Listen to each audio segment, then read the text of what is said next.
Thanks y'all for joining. Looks like we got a gang on here. I swear I have to relearn this every time. So we got it. And I can tell that our connection's a little iffy. Obviously, the internet gods are not smiling on us at the moment, but they shall improve, I'm sure. So feel free if you guys have any questions to put them in here, and I will add them to the queue. And we don't have too many, so I will babble incoherently. We got a gang on here. That's awesome. Hopefully, we get some new faces. I did something a little different to try to get some new bodies in here so we can get more weird questions. And I'm just going to keep closing that. Yay. All right. So, if you're just jumping on here, we're going to get started in 1 minute. Feel free to tell us who you are, where you're from, and if you got any questions, throw them in the chat box there, and I will jump on that as soon as we go. What up, Samaya? Oh, you're going to ask me hard questions, aren't you? I know how you are. Save them all for Wednesday. No, I'm just kidding. You type all kinds of weird stuff if you want. I'm going to talk smack about you. All right.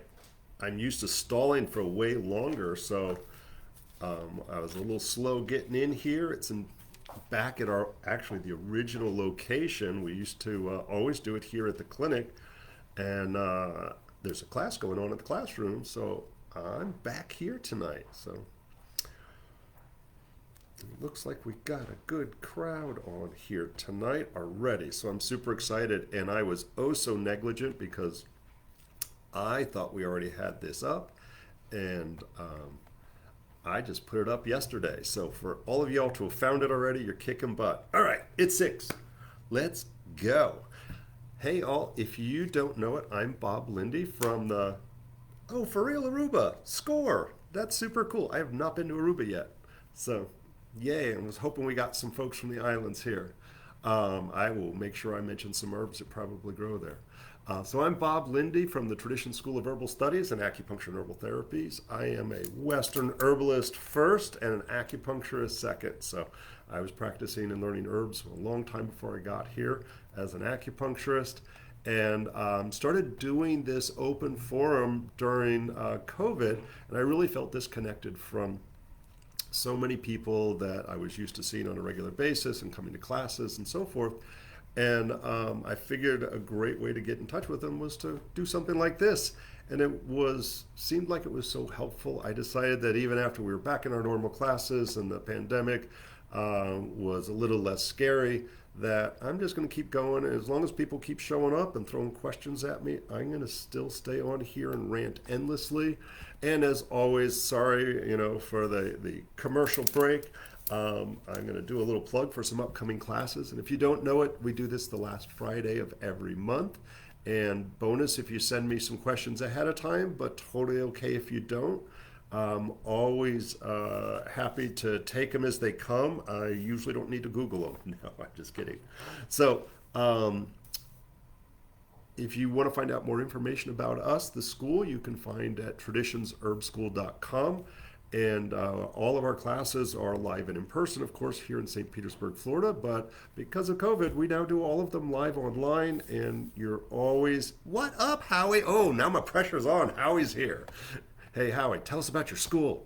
It's totally okay to pimp yourself out. Man, I got all kinds of cool new faces. So you can also find out more about our clinical practice at acuherbals.com. So 2 separate locations at the moment, but we're hoping to consolidate those all very soon so that I got the classroom and all the clinical stuff all in one place. And also, if you're in the St. Pete area, I should say the Tampa Bay area, you can also come to our student intern clinic where our senior students, both Western and Chinese, are getting practice helping people with herbs. And they're always supervised by me or one of the other more senior practitioners here. So there's some cool stuff going up. If you're in the area and you've never seen the school, February 3rd, which is next Friday, we've got the Blue Raven Full Moon Market coming up again. We did it for the first time in January. It was absolutely amazing. Over 20 vendors, a food truck, rock and drum circle. I made the mistake of trying to do an herb walk at the same time. I was trying to do an herb walk over the drum circle at night by flashlight, and I thought I did pretty good for any of you who were there. But I will say that this time it'll still be dark. I'm going to have my flashlight, my lantern to show off my stuff.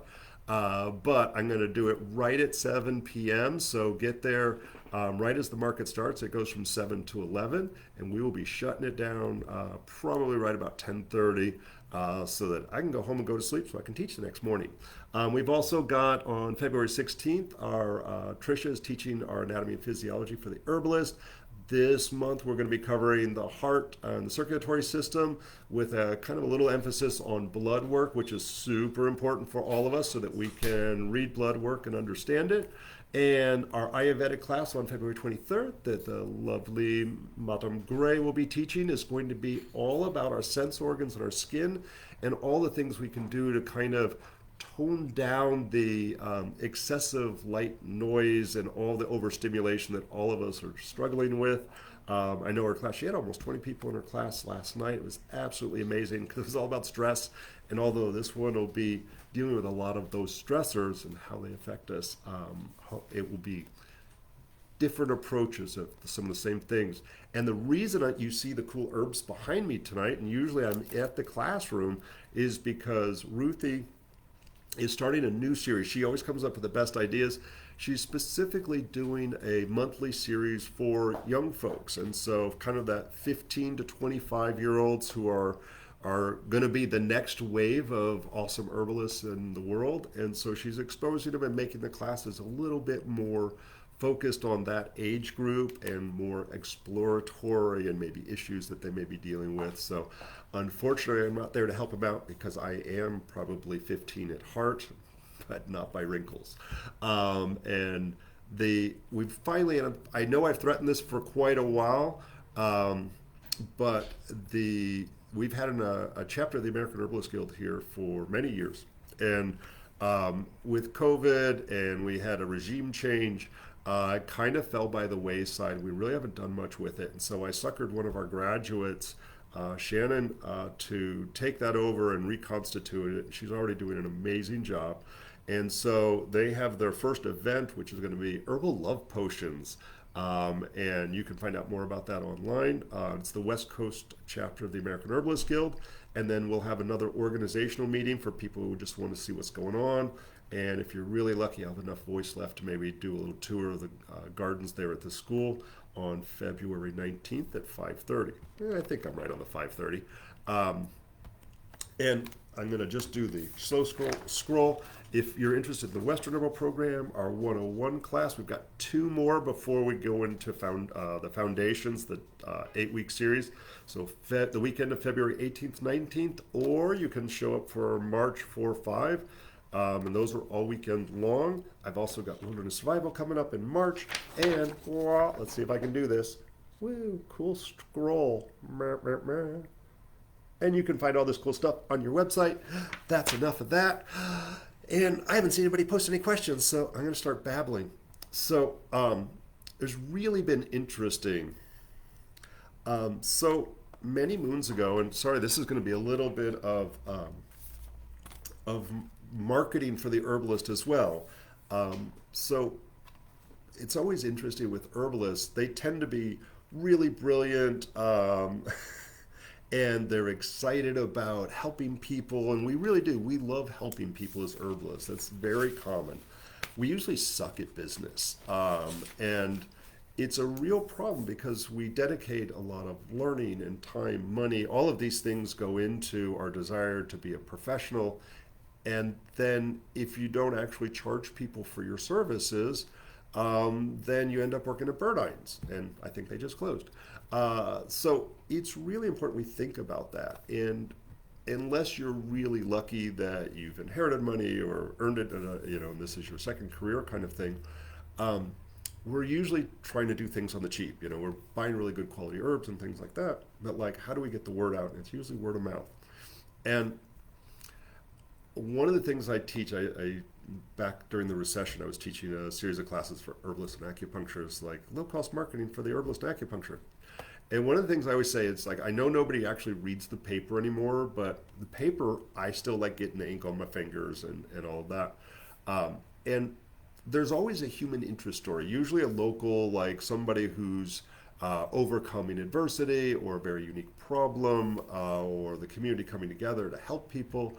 And whenever we feel called to those things, it's super appropriate as an herbalist to reach out to the newspaper. You reach out to the newspaper unless you personally know this person and offer your services, and you do it for free on the assumption that you get to use their name or and somehow piggyback off to their network of folks trying to help them. So I did this a long time ago. It was probably 15 plus years ago. And we had a famous-ish person. It was really interesting. And it was somebody, she's known as Hiccup Girl. And Hiccup Girl was a young teen and was had gotten chronic hiccups nonstop and had been going on for about 2 months by the time I contacted her. And I can safely say that I had never before treated chronic hiccups. And they accepted my offer. They had tried everything else. They had been to the chiropractor, the hypnotherapist, and every home remedy you can possibly imagine. They had tried, and none of them had so much as touched it. And she had been on the talk shows local, and she was scheduled to go on some of the national talk shows. Are you trapped? And so she took my offer, and of course, I was doing some research, and before she came in, after she scheduled, and I was primarily thinking acupuncture was going to be my way in. So I memorized all the patterns and all the possible point combinations that I could use in order to help her with her chronic hiccups, and read about all these cases over the years of what kinds of interesting things were going on. And when she came in, and I always say it's like there's no such thing as a single treatment for a single medical condition. You always got to look at patterns. And so I went through and I did a full intake, and she didn't match a single pattern that I had researched. And I'm sitting there, and I was like, what I think is actually going on was not very Chinese energetic of me. It was not very anything of me. What I think happened was she had had a series of infections, and that kept reoccurring. She'd do more antibiotics and got no benefit from that. Then it just kind of went away. So I decided, and I made this up because it made sense to me, that infection that she had encapsulated on the phrenic nerve, which helps to control breathing in your diaphragm, and that was causing an irritation that was manifesting as a bunch of hiccups, nonstop, 24 hours a day, can't barely sleep, nothing. So, yay, I gave her some herbs. I gave her antigraphis and some probiotics and a couple of other kind of antimicrobial herbs. And lo and behold, it was the only new treatment that she did. 24 hours later, she stopped hiccuping. And she went on national TV, and they never mentioned me. That's okay. So fast forward a couple of years, and this is very sad. Something happened that she ended up in a more criminal activity, ended up trying to rob somebody, and that person died. So she's in prison for life right now. So it's an odd story from start to finish. And I guess recently a book was written about her, Hiccup Girl.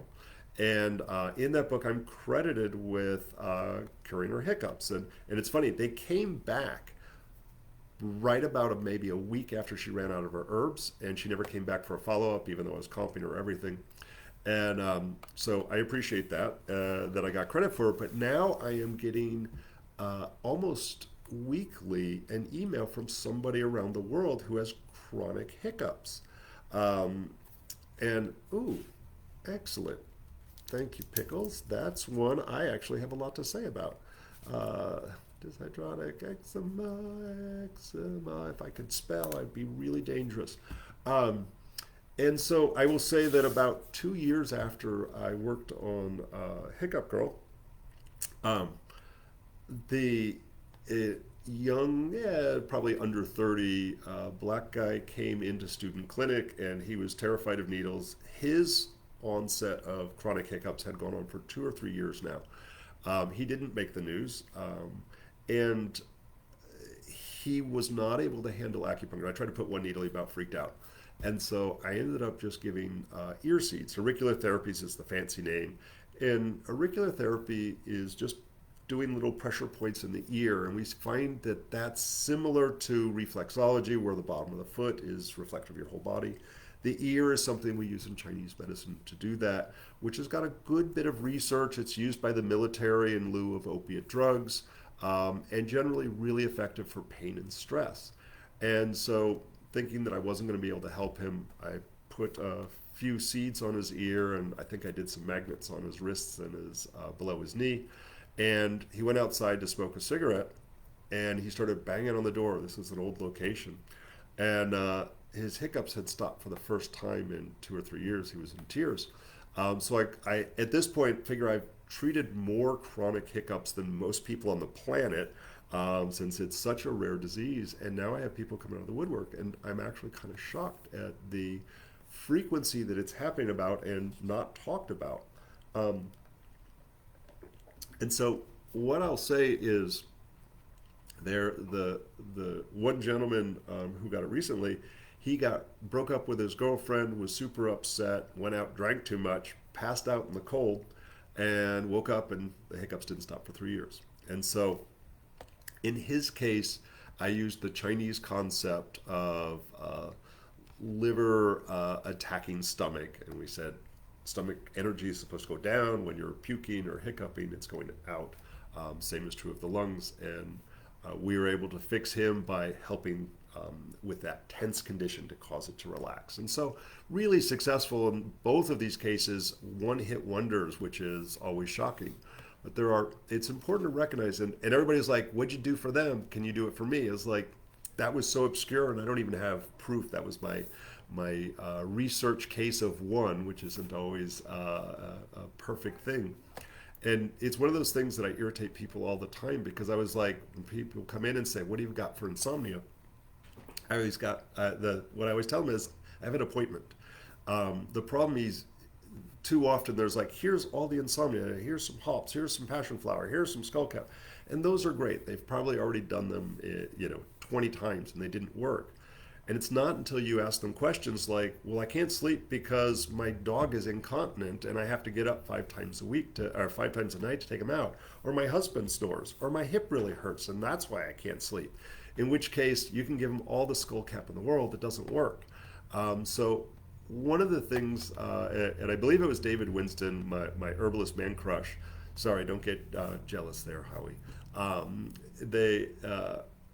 He said herbs are really popular these days. He was like, unfortunately, herbalists aren't. And so we're doing a lot of really serious health care, based on TikTok and lots of other things, or channeling spirit guides from another galaxy. And I don't always think of that as the most specific care. And so it's important that when we're looking at herbs, there are plenty of things that we can take.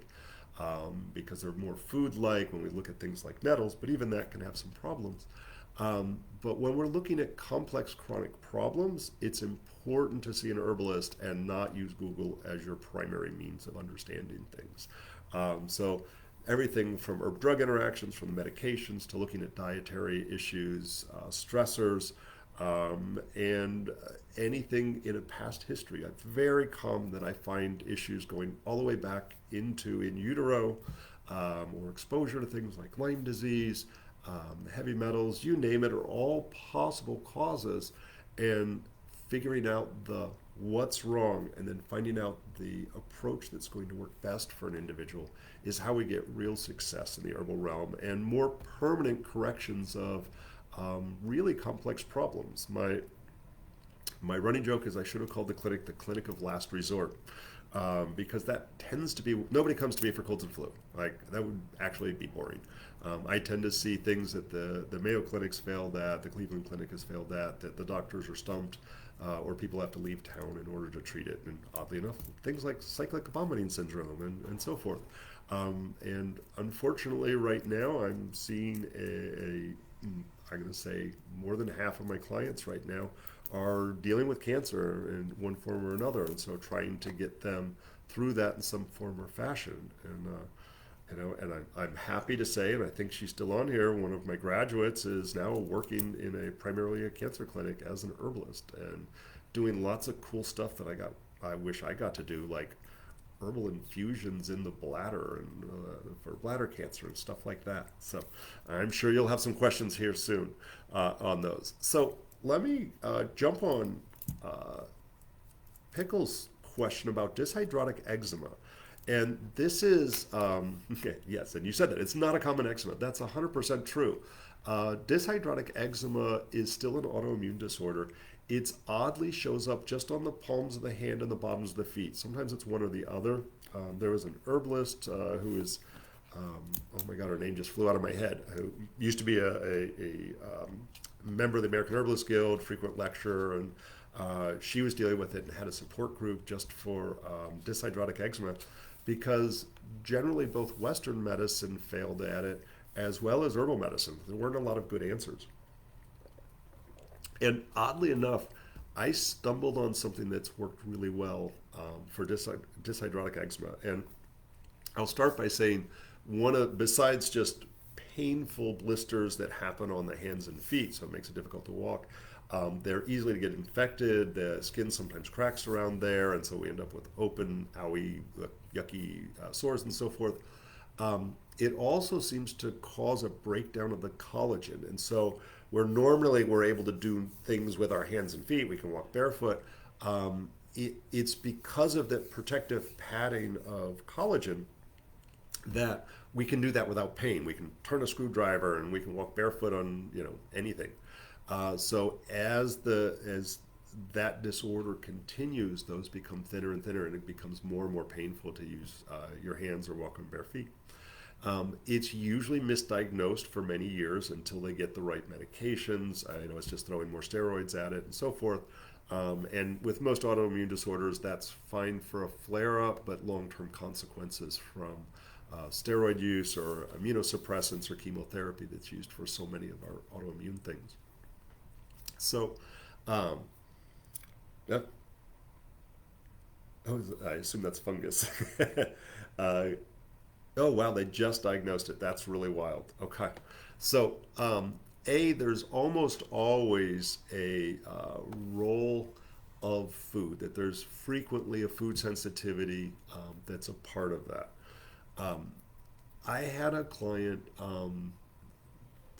probably around the time that I saw Hiccup Girl, actually, who was a first responder in 9/11 and volunteered helping with all of the junk afterwards, and trusted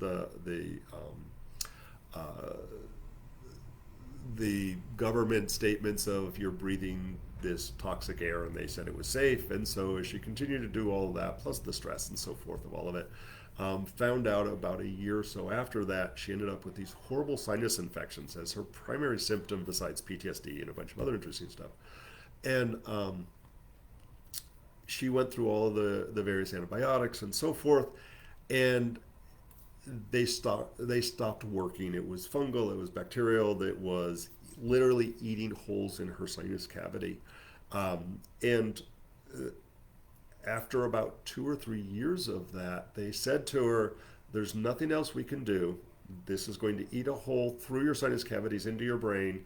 Go home, you'll probably be dead in 6 months to a year.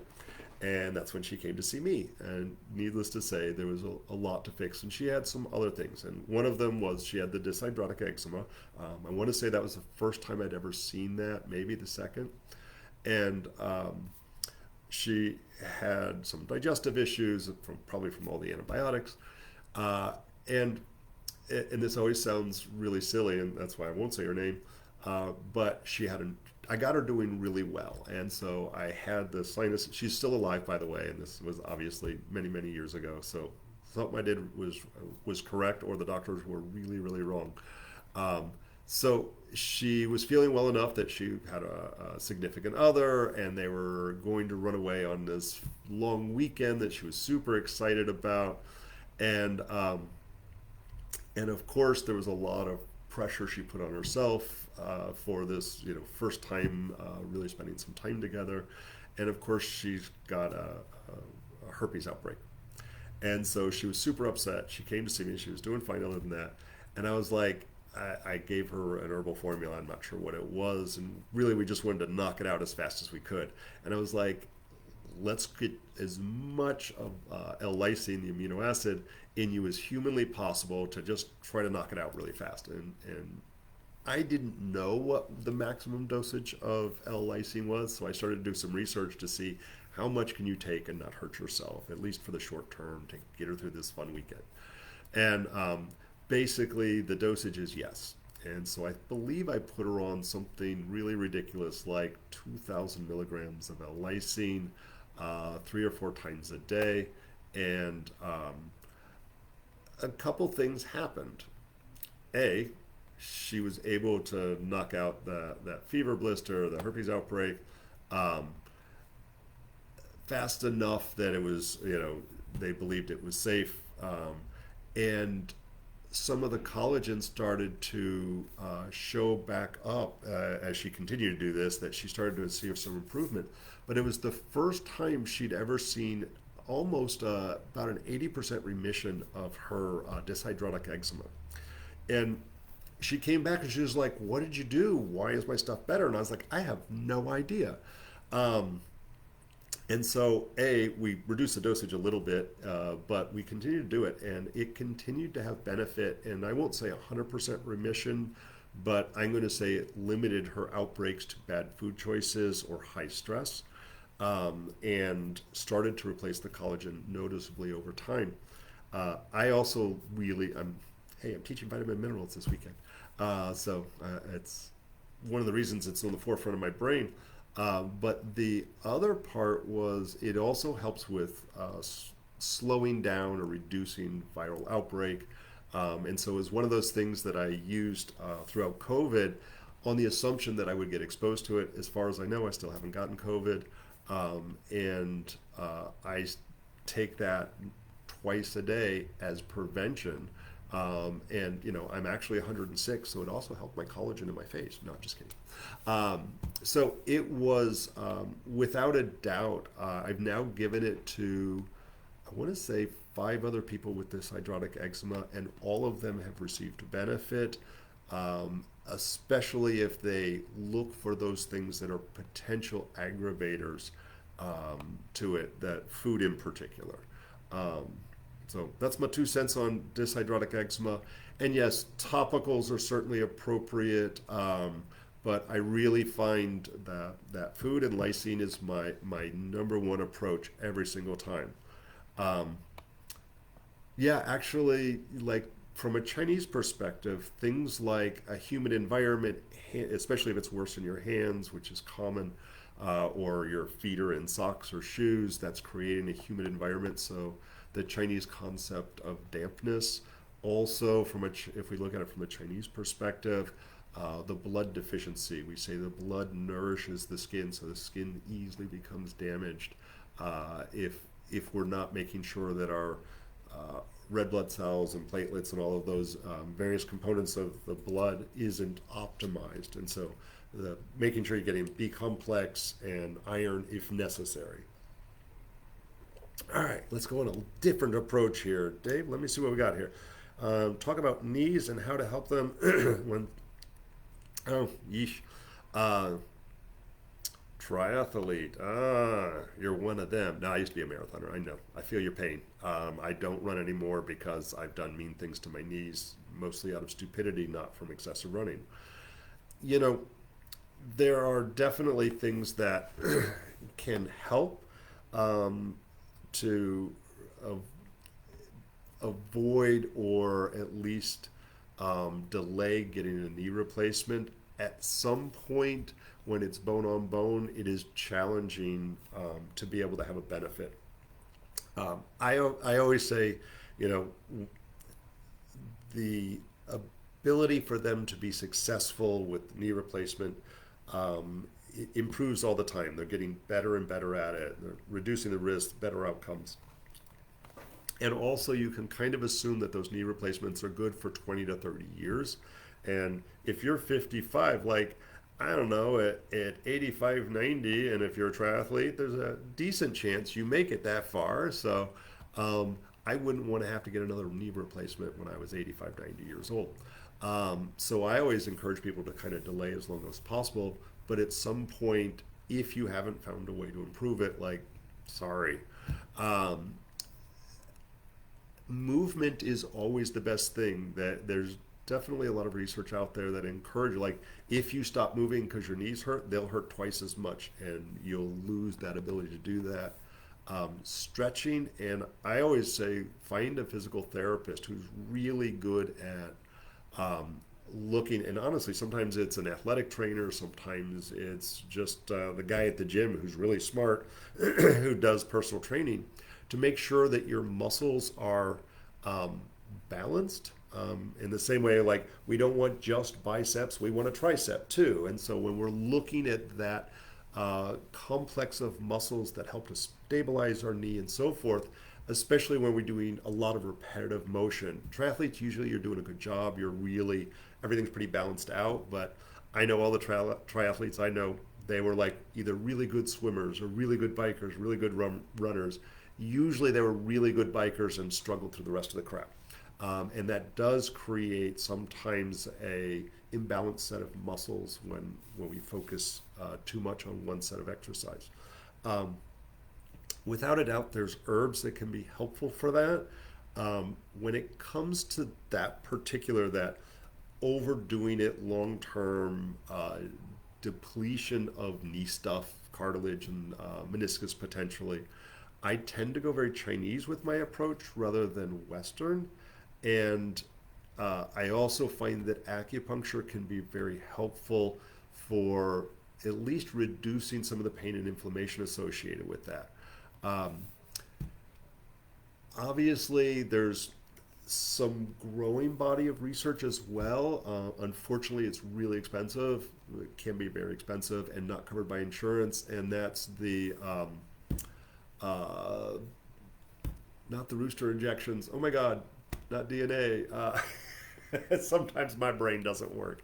Um, but to get some stem cell injections to try to regrow some of that cartilage and so forth. Um, Also, some of the PRP I've not seen, but they dramatic help. But sometimes it gives some relief, um, and so that's a possibility of approach. Um, I wish I could say, oh, just do this formula and it'll work a miracle. Um, Sorry, I got to catch up. Oh, oh, good. That's really, thanks, Tabitha. It's nice to hear it from somebody else. It's just not my own magic trick. Uh, Sorry, I'm catching up, Michelle. Um, Third cranial nerve. Oh, all right, let me write that one down. And I'll say, like, ideally, I would say find an acupuncturist or an herbalist. And I forget where you said you were, but the promise you'll find an herbalist. Some herbalists will work online. I kind of try to stay away from that. Um, and I'm horribly biased. I really like the classical Chinese formulas. Um, some temporary help sometimes comes from, and I would say as long as you're not on blood thinners, and as long as you don't have a latex sensitivity, I really like Tianchi Duzong on, is a nice anti-inflammatory, nourishing formula to help strengthen. And I'm going to try really hard to see if I can do this right. It's hard to do it, but there's an exercise I teach my students for folks who, when you look at their knee, instead of being straight on the lateral side, it'll be bent a little bit out. And it's a really tough to strengthen the muscles evenly. Let's see if I can do it. Nope, got to go a little bit lower, so bear with me. There we go. I am not tech. So on a flat wall, put your butt, shoulders, head, and your toes, your feet have to be pigeon-toed a little bit. So in, and then there's the crease right here at your hip. We call this the quad, and that's it. Like going down further doesn't help, going up and down doesn't help. You literally just get a little crease, keeping your head, shoulders, and butt against the wall and engage it. You'll actually feel that intermedial muscle start to engage. And when it's not too far gone, I find that that will frequently stabilize the knee enough that I think I've kept a few people from knee replacements on that. So, boy, I hate to say it. And, I know everybody talks about turmeric. If it helps, do it. If it doesn't help, don't bother. And everybody talks about glucosamine chondroitin. Again, doesn't hurt anybody, maybe the shark, but that's about it. That's not vegan. Again, occasionally I see it work, but I want to say more often than not, I don't see any miracles from it. And the good stuff is a little expensive. Old school, and it's really fun. And I know we got somebody from Aruba on here. It's like I was going to work some island magic on here somewhere. When I see folks who come from more rural areas in the South, I grew up in the Bahamas, so I learned a lot of our island herbal medicine from my time there as a kid. And there's a number of foods that are very common. Souse, I think I know how to spell that. Yeah. So souse is basically a bone broth, but it tends to be out of either chicken feet, or it can be done chicken feet, pig's feet, chicken wings. It's not as good as the feet. Make sure you cut the toenails off because they're gross and dirty. And if you're from, Jamaica and a few of the things out in the Windward Islands, maybe Aruba even, there's things out cowfoot, and those are very high in collagen, among other things, and are eaten, because they're super nourishing. It was always the Sunday morning or late Saturday night meal to help you from overindulging. But it was also that idea of congee or bone broth, but in a more, I'm going to say, tastier version. And frequently either a lot of lemons or limes or citrus was put in there to get some of those minerals into solution. You're not going to find this at your local restaurant unless you live in the islands. You used to be able to find it in Florida, but I don't see anybody serving this anymore. If you're in the area, I will be making that again for Herb Day, which is the first Saturday in May. Starting to talk about it around here, but we have a big event on Herb Day every year. We've done it since they instituted Herb Day as National Herb Day. And I decided I was going to re-embrace my island roots a little bit, and bring in some of my Caribbean foods. And I did chicken foot souse, and I safely can say there was not one toe left. Everybody ate it up, and it was gone by 2 in the afternoon. So come early for Herb Day if you want to get some of Bob's famous chicken foot. All right, man, you guys are getting some good questions. You're making me think here, man. So let me ask you on the cranial nerve palsy. I'm assuming this is an acute onset, but let me know, is that acute or chronic? Because I take 2 very different approaches, and I'm going to totally cheat and come across it a little bit more Chinese, because acute's really easy to fix, I find. Chronic nerve dysfunction is one of the hardest. But as to hepatitis, diagnosis of advanced oral squamous cell carcinoma. Ugh. Oi, okay. And so I'm gonna go with acute first for the cranial nerve. And yes, Christina, I will jump on that. And squamous cell. I had these all bunch of questions, but they were more mine and a friend. So I'm gonna do all the cool ones you guys put out here. So I'm on task here. So squamous cell carcinoma, and it sounded like at least stage 2, if not more. All right. So it's funny when we start to look at those cranial nerve paralysis, whether it's Bell's palsy or something similar. And I'm going to say Chinese medicine, but I'm going to say that's not really. Oh, beautiful, acute, perfect. That you actually stand a really good chance of fixing. and I'm going to use Bell's palsy, but there's many types of facial paralysis that can happen acutely like that.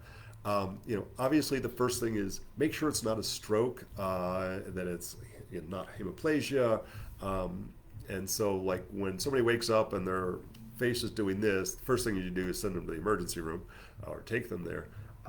Once they ascertain that it's really just a cranial nerve issue and not a stroke, it's funny, Bell's palsy was referred to as truck driver's disease, and it primarily hit the left side of their face. And back before we had GPS and all the weird tracking that they have in computers, truckers would like drive for 36 hours straight, and they're doing really bad truck stop food and slamming coffee and perhaps illicit substances that got them through.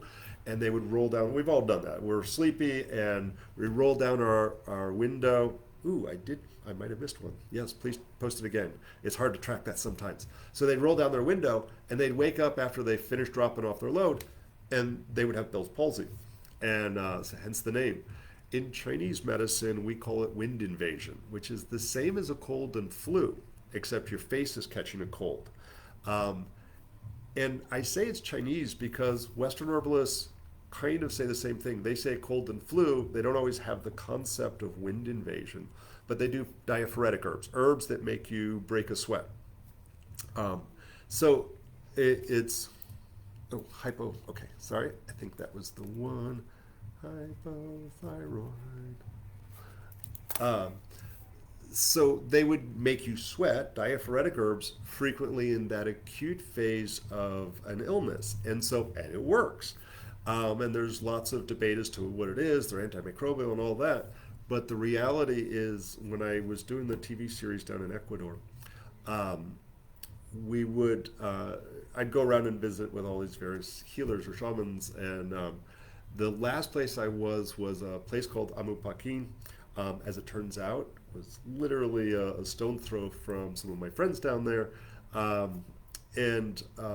We went around into their garden and we picked some herbs, and we came back, and it was a place where it was traditional Quechua midwives who were trying to preserve those traditional treatments. They put on a fun little demo for the cameras and all that. And then they made a bunch of infusions, teas for me in traditional gourds, heated over the fire, and then on the camera they would like hand me this one, and I would drink it, and I was like, "What's this good for?" And they would say, "Oh, it's to make you sweat." And the reality is, I kept saying, "Why do you want to make me sweat? And what's that got to do with having a baby and so forth?" And long story short, I got them to come around to this idea that wind invades our body and causes dysfunction or illness. And I was like, when a cold front comes through, if you're we're in Florida, you're down on the beach and that breeze is blowing and it's a whole 40 degrees, which to us is really freaking cold. What do? We pull our collar up. And like, what's your collar on the back of your neck got to do with wind? And so the Chinese believe, and this is true in many, many cultures, when we look at traditional healers, traditional herbalists, they say that the back of your upper back of your neck, the occiput, is a sensitive place where evil wind invades. And they literally mean it from both the spiritual standpoint, things like an evil eye and so forth, or pathogens, and then ultimately things like an acute paralysis or palsy of a cranial nerve usually comes from that. We can usually track it back to things like you were really run down or had too much fun, passed out with the AC blowing on the back of your neck, or you cracked the window and a cold front came through and it got breezed and literally causes paralysis. So the treatment is warming diaphoretic herbs, i.e., we can call it release exterior diaphoresis, but things like cinnamon and ginger. In Chinese, we really like to use, because we can't get ma huang, which is ephedra chinensis. We love guizhou tong, and if you're really slick, which is cinnamon twig decoction. It's more than just cinnamon. It's cinnamon twig, baishao white peony, licorice, and a couple of other things that I can't think of. If you're really slick, sometimes you can find Tong, which actually has mahuang in it, the Phedra chinensis. um, I would say I would still do it anyway because you're just going to do it acutely. But make sure that you add in something moistening. If you're doing Western herbs, some marshmallow or something that keeps it up there. Hibiscus would be a great addition to that. And if you're doing Chinese, mai mendong or something similar. And it's interesting, and not everybody agrees, but in Chinese, we actually think of cinnamon as moistening, the baishao as moistening. So you got a little protection in there. And literally, if it doesn't work within 3 days, then it's the wrong approach. But I'm going to say in that front end, I find it really effective. If you've got access to acupuncturists in your area, and I don't know where I assume you're still in the same place, Michelle, that acupuncture can be a nice adjunct to that as well. But make sure that those herbs, and you can do the Western, elder yarrow, chamomile, make it nasty and strong, but make sure you're adding that ginger and cinnamon in there. But I will say my first choice is the guishatong, the cinnamon twig. It's a real winner. Once you start looking at a month later, now it's a lot more work, and I won't say I have great success. It's then you got to treat whatever pattern you see chronically. Then we see some progression. Yeah, that's my short answer. All right, we did that. We got that. Hypothyroid. Oh boy. So hypothyroidism is rampant. And I find there's a couple of possible patterns that we see with that. Fibroids. All right, I will add it to the list there, Leona. Fibroids. Boy, we're hitting all the classics here, huh? Boy, I can't spell when I'm trying to think at the same time. You don't want to see my notes I'm making. So hypothyroid is one of the more challenging things to address. And I tend to see a couple of potential patterns. Certainly iodine deficiency. And it's funny that it was never really clearly understood back in the day when people still got goiters, where they got these big old growths on their side of their neck. Generally, people who lived along the coastline didn't get goiters. People who lived inland and didn't have access to fresh seafood and seaweed and things like that tended to get them more. And so there is still the potential that iodine deficiency can be an issue. And I prefer, and I know there's Lugol's and putting that on the skin. There's all kinds of cool ways that, nothing wrong with all of that. I always say work with an herbalist or functional medicine doctor, somebody, if you're going to take that approach, because there's some potential pitfalls for that. But I always say, like, incorporating seafood into your diet. Throw a little piece of kombu into your soup. Put some kelp in. Have some sushi, whatever. So we're getting all of the trace minerals to balance the body out. I always say food does it right. When we screw with nature and isolate chemicals, we tend to screw things up. But it's either a food issue, it's a stress issue, and there is an aspect of hereditary. And so our treatments based on what that pattern is very different. In Chinese medicine, they recognize it, and it gets me really frustrated because the textbooks all for Chinese medicine say, if you got hypothyroidism, you have kidney yang deficiency, and here's the formula. I think I've seen like 2 cases of that pattern. More commonly, what I see is this borderline set of symptoms that may be diagnosable through Western medicine, or it's like right on the edge, but the symptoms match. And I'll talk about those symptoms here in a second. And I most commonly see it around the early to mid 20s. And so when somebody's transitioning from their house into being an adult on their own, or they're graduating for college and it's their first year trying to like decide who they are or make a living and so forth. And then, so that one tends to be stress induced. The other pattern I see a lot of times for women in particular, in their 50s around menopause. And part of it is, yeah, hormones are changing, so that's a hormone that may get caught up in the dysfunction of hormones. Um, but what I find is there's frequently a dramatic lifestyle change in the 50s. And it could be stress like divorce, loss of career, it can be the empty nest kind of thing. Their kids are now adults and out on their own. But a lot of times, and you know, I was like, I ain't getting any younger. But as we age and we start to actually show the signs of aging, both in our external looks, but also the way we feel internally, people go on extreme diets, you know, trying to repair the damage of the last 40 years or so. Um, and I've seen it enough times where they either they get on a restrictive diet, which frequently involves a lot of juicing or a lot of raw food, and not a lot of people recognize this or talk about it enough. But your cruciferous vegetables, and think broccoli and cauliflower and kale and collards. Those are the only ones I can think of off the top. Chard are all cruciferous vegetables. And cruciferous vegetables, you can Google a list of those. But is really a reference, it's a plant category, and so it's flowers with a cross.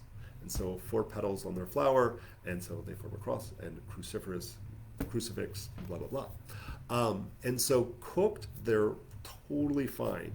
Eaten raw, long term, and I usually look at 6 months to a year. I've seen that shut down thyroid so fast, it's not even funny. And so, like, no, if you're at a holiday party and you dip some broccoli in the blue cheese dip and you chow down, your thyroid's not going to fall out of your neck. But the reality is, you're sitting there doing, you're juicing kale every day and doing shots of that. 6 months to a year, I'll watch that tank your thyroid. I had and I'll tell a quick story, and then I will talk a little bit more about thyroid. Um, had a woman come in to see me, and she had caught breast cancer very early, stage 1, and she did a mastectomy. I don't remember whether she did chemo or not. I don't think she did. She saw a functional medicine MD here in the area who gave her a lot of advice. She was like, "We're going to cover all my bases." She was very, like, I'm going to get this right. And she was super healthy. It was a genetic thing, so it was like nothing that was, you know, from bad behavior. She was really one of the healthiest people I've seen come through. And she came, was like, "Let's see what the crazy herbalist has to say." And I reviewed everything the functional medicine doc did, and was like right on target. Everything was great ideas, except she had her juicing, I believe it was kale, every single day, and said she should keep doing that basically for an endless number of times. The hashies. Ugh, hashies is such a pain. Um, and what happened was she went, "Well, my doctor said it's good, and therefore I'm going to ignore what you said." And I think I gave her some reishi mushroom or something really boring and benign. But oh, yes, thank you. I was going to get to that one. Yeah, what Gray said. um, but what happened is she called me up about 9 months later, and she was like, "I'm coming back to see you because you were right." At about 9 months, her thyroid tanked. And so it's considered a thyroid disruptor. There's all kinds of cool names for it. But as a general rule, raw food is not your friend. I don't care what the medical medium says. But generally, you know, my running joke, but I think it's the best example. If you were sick, your grandmother wouldn't bring you a salad. Your grandmother would bring you a bowl of soup. And so that idea that when we're fatigued, especially when we're run down, we haven't done a good job of taking care of ourselves for any number of reasons, that we need to make it as easy as possible for our body to assimilate those nutrients. And that's thyroid, if it's not genetic, is frequently a nutrient issue. So ensuring that we're getting the best food. I really, what Gray was saying about potential exposure, environmental exposures, like think toxins, plastics, things that disrupt our hormone disruptors in general. And gluten is such an interesting booger because gluten is inflammatory for many people, and I would say a growing number of people. And yet I grew up eating all the gluten all the time. And until I became stressed, thank you, Desert Storm in the military, um, gluten had never been an issue that I knew of for myself. But as I became out of balance, that all of a sudden was, rough because who doesn't think pizza is their favorite food? I know whatever your favorite food is, it's killing you. Stop doing it. But there's an interesting thing. I had the pleasure of spending a week or two on the Burgundy Canal in France with some really nice food. One of my side careers back in the day was as a travel writer, so I scored some really sweet trips for little to nothing. I could eat all the bread, all the cheese, and wash it down with all the wine, and never felt bad. Never got a hangover, didn't feel inflammatory, none of the issues. I go to South America, I can enjoy the heck out of it. Um, but so there's something we're doing to our gluten containing foods here that is not helpful. So I would say looking to the food, both inflammatory foods, looking to your environment. Um, and one of the things I always say is just because your doctor tested your thyroid stimulating hormone, your TSH, does not mean you don't have a thyroid issue. I always say that your symptom pattern is more important than some magical blood work on the third Tuesday of the month. And so we look for fatigue, a feeling of cold. Depression is a common sign of thyroid. Missing outer third of your eyebrow can be a sign of a dysfunctional thyroid, not specifically to hypo, but frequently it is hypo. Um, and then the Ayurvedic tongue, when you do tongue diagnosis in Ayurvedic medicine, I call it a lazy L, but in the bottom half inch of your tongue, there'll be a crack with a little line, kind of like your bottom leg of your L just kind of started to fall out. Um, it is kind of a problem. And actually, I'm going to do my best. So, managing stress, looking at those herbs that are helpful for stress, that are appropriate for you, are helpful. Nutritive foods, cooked foods are all helpful. And diamond, because it kind of fits in with all of this, the Irish moss or sea moss, um, I'm going to say in small amounts, because those are seaweeds. And so they are very mineral rich. They're cool and moist, there we go. And I'm going to put a caution because I know a lot of people are doing a lot of sea moss. And so if you tend to run hot, you've got a red tongue with no coat, rapid pulse, constipated, dry skin, um, in which case then that's cold and moist and nourishing, then sea moss is great. A little bit, or any seaweeds. I'm going to argue that all the seaweeds are pretty good. There's definitely different benefits to different seaweeds, but getting a little bit of seaweed in part of your diet is good. But if you're doing like a 16-ounce shake of sea moss every day, that might cause a problem. In particular, like my thyroid's great, but I will say I tend, from an energetic standpoint, towards deficient and cold and wet.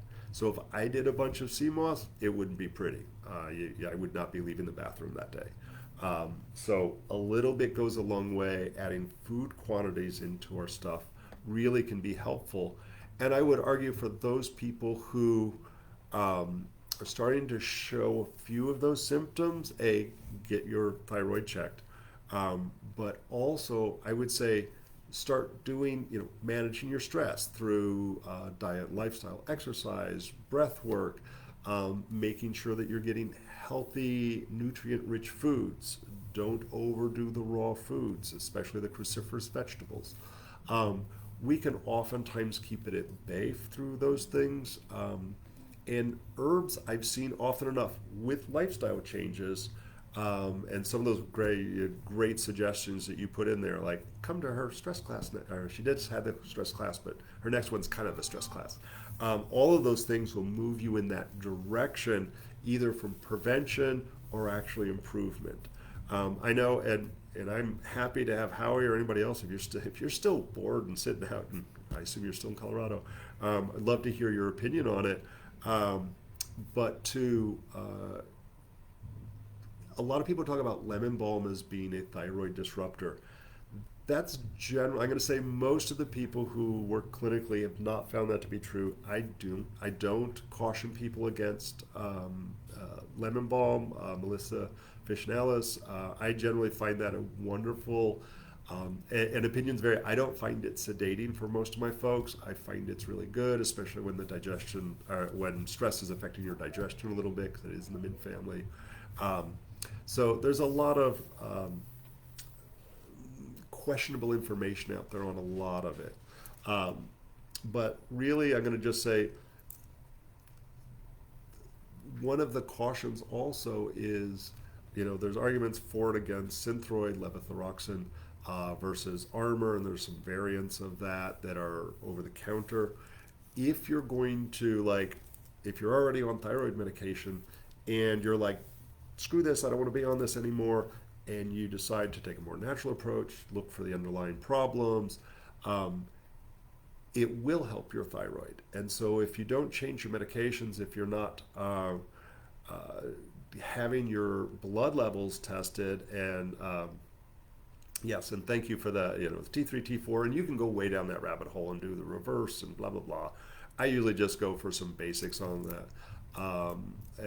And most doctors will do, some of them will do the TPO, thyroid antibodies. You can sometimes get away with either a T3 and or a T4. Ideally, they go a little bit more expansive. But make sure that you're checking your thyroid levels and not just going on how you feel. So often I've seen people who are on an appropriate dosage of levothyroxine, Synthroid, and then they make a bunch of lifestyle and dietary changes, taking some supplements, which is good job, and their thyroid improves dramatically, but they're still in the same dosage of their thyroid medication. And so now they'll get anxiety, insomnia, and start hot flashing. And so you don't want to just toss your thyroid medicine in the trash and start doing herbs. Ideally, you kind of monitor your thyroid, have your doctor adjust the dosing down a little bit while as you make those changes, with the goal hopefully getting off of those. The other thing I'll say, and obviously this isn't an option for folks who identify as vegan or vegetarian, but yes, you can go out and buy a capsule of desiccated or dried thyroid gland from some critter. But one of the things that our culture in particular here in the United States, and I would say lots of North America and Europe, we've stopped eating glandular meats. And so people would make kidney and heart and liver, and thyroid was part of those things that people would consume, because if you're going to kill an animal, we shouldn't be wasting any part of it. And so too often those are tossed, and we have healthy animals that we fed those glandulars to, when many of those should be something that we should be consuming in order to get the unique diversity of stuff. And I've had people argue that that doesn't work, and it's no, that's actually what thyroid medications, the Armour thyroid is literally concentrated from natural sources, from animal sources. Ideally, I always say making sure that those are coming from good quality, in the same way that I encourage people not to do factory farmed animals. USDA is a lousy standard. To look for grass-fed, free-ranging animal proteins, and then also source some of your meats from that. Some of you are going to say yeah, I ain't doing that, and so you can buy it in a capsule. That's super okay, just really expensive. So much easier to do it from as a food. All right, so we're halfway there. We're at 7 o'clock, and I still got a couple of good questions, but I'm going to do a station identification. If you don't know, if you're just joining us, I'm Bob Linde from the Tradition School of Herbal Studies and Acupuncture and Herbal Therapies here in sunny St. Petersburg, Florida. And you can find out more about all the cool stuff, the classes and services that we offer here. The school is traditionsherbschool.com, and the clinic, if you need to get an appointment with us, one of the many great people here, acuherbals.com. And we've got both a Western and a Chinese herbal program here, so you can do those from afar. We do all of our classes both live and live online through Zoom, and then we give you a recording to everybody. Boy, I need to drink something. And then we have a lot of standalone classes as well. This February 3rd, we've got our Blue Raven Full Moon Market brought to us by Tracy, who's a local person, and it's now at the school. Just super great, bunch of vendors, food truck that's got both vegetarian and not vegetarian foods. And I'll be doing an herb walk tour around the garden right at 7, so it'll be dark. And promise, I was successful with a flashlight and lantern last time. I just couldn't talk over the drum circle, so we're doing it right at 7. We're starting at 7. That's PM. So please stop by for some or all of that market. It goes from 7 until 11, and we're going to throw your butt out of there. And just watch the Facebook event in case it's like pouring down rain. But that's this coming Friday. And Ruthie will be talking on February 9th on Tulsi. That's Holy Basil. Ruthie has the best ideas. She's graduated both the Western Chinese programs and took a million classes long before she knew me. But she started doing a 2.5 hour everything you wanted to know about a single herb. So she's going to be talking about holy basil or lemon balm from a historical, growing, harvesting, and then she'll make some sort of cool medicine. I don't know what she's making this year. And then February 16th, we've got anatomy and physiology for the herbalist. We'll be focusing in on the heart and circulatory system with a little emphasis on reading and understanding blood work, some really basic stuff. So if you're a nurse practitioner, you probably don't need that. But if you're like, what's blood work and CB who, you might want to take that class, and then again, online or in person. And Gray, who's on here, and she can tell you more if anybody's got good questions about it. She teaches an Ayurvedic series. She just had over 20 people in her class on stress because we all need classes on stress. But this time she's talking about tending to our sense organs and skin, and which ultimately that really ties back in, and that overstimulation of all of our sense organs and through the computer, sights and sounds, that we need to have a way to calm down that nervous system in all of our sense organs. And she always does fun stuff, and there's usually yummy snacks and all of that. So she can tell you more about that. That is on February 23rd, live and online. Ruthie also, because she has all the best ideas, decided that she needed to teach a special series specifically for that kind of 15 to 25 year olds. And so she's got the Young Person's Herbal Empowerment series that she's going to do once a month, geared a little bit more for that younger crowd, and exploration about a variety of subjects that are more important to those folks than us old fogies like Howie. Sorry. And then, a couple, I suckered one of my graduates, Shannon, into reconstituting our AHG local chapter for the west coast of Florida. And so she's got her first event that sounds really exciting, herbal love potions, and I don't know what they're doing, oxymels or just cool shots of fun or what, but hopefully I will make it to that. So that's February 10th, and then another organization will try to sneak a herb walk or something into that. So on February 19th at about 5:30 is the next one of that. And then I've got cool different standalone classes like Wilderness Survival coming up that I am jazzed about, and that is definitely like a beginner to intermediate, and I'll spare you all my crazy stories about that. And if you're interested in the Western program, the starting point for that is Western Herbal 101, which is a little bit different from a lot of schools because we live here in Florida. At least half the herbs we're doing are bioregional herbs, which I think are cordials. Thank you. I couldn't think of that word. And so we really changed some of the herbs in the classic 25, 30 herbs that everybody talks about to really focus in on those things that are native or easily grown here in Florida. And then a few of the basics like chamomile. Like everybody's got to know what to do with rosemary and chamomile. All right. Back to the good stuff. Oh, you know what? I did forget to mention something. There's a new guy in town down in, I don't know where he is, Sarasota, here, somewhere. He started this last year, and he's calling it the Botanica Obscura Conference, and I believe it's all online right now. And it has a focus of talking about poisonous, psychoactive, and magical plants. He's got a couple of speakers. One of my graduates is there. He's taken a few classes with me, but he really has an emphasis on those things we don't like to talk about. And that looks like you can find out more online, Botanica Obscura. That'll come up on a good search. And that's March 18th through the 26th, and all online. And I don't. That's all I know about it. Oh, thank you, Greg. And so, wait, let me get back on track. We talked about that. We talked about thyroid. Gray, thank you for all that input. That was super helpful. We did cranial nerve. All right, I got oral cancer. Oi. Uh, yes, Kobe. Thank you. I didn't say his name. Um, so, and Samaya, feel free to chime in on this one too, because you at this point you're starting to get a lot of, unfortunately, experience as I am with cancer, and so one of the problems we see.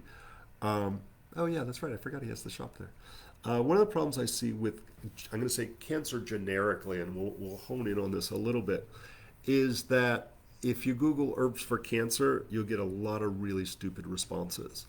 And, I always say, like, no, water cures cancer if you don't have enough water. And looking at, there is no such thing as this overreaching umbrella word cancer. There's so many different types of cancer out there. If we just say breast cancer, even within the realm of breast cancer, there's probably a dozen different variations, from estrogen sensitive to not estrogen, triple negative, progesterone sensitive, and so when we look at cancers, we're looking at not just the staging of it, but the tissue that it's attacking, what stimulates or doesn't stimulate it, and blood cancers versus tumor cancers, fast growing versus slow growing. So what I always say, and you did fine on giving me information on there, thank you. But whenever we look at, it's frustrating to me. I have people come into the office here, just like, hey, I want a buck's worth of chamomile, which is great. But they go literally over the counter, what do you got for cancer? And I resist the temptation to scream all kinds of things, and I bite my lip and stab pens into my hand to keep me from saying rude things. And the question is always, is it because they have cancer, in which case, oh my God, invest a few bucks into seeing a clinician? Or are they trying to prevent cancer, in which case I'd say eat some vegetables and drink some water. It's a great way to do that. Or, do they have a friend that they're now going to give third-hand advice to, which is even more horrifying? So it's literally, just that alone is enough to frustrate the hell out of me. I will say there's a lot of people who come from a paradigm of all cancer is, and I think that's a huge mistake.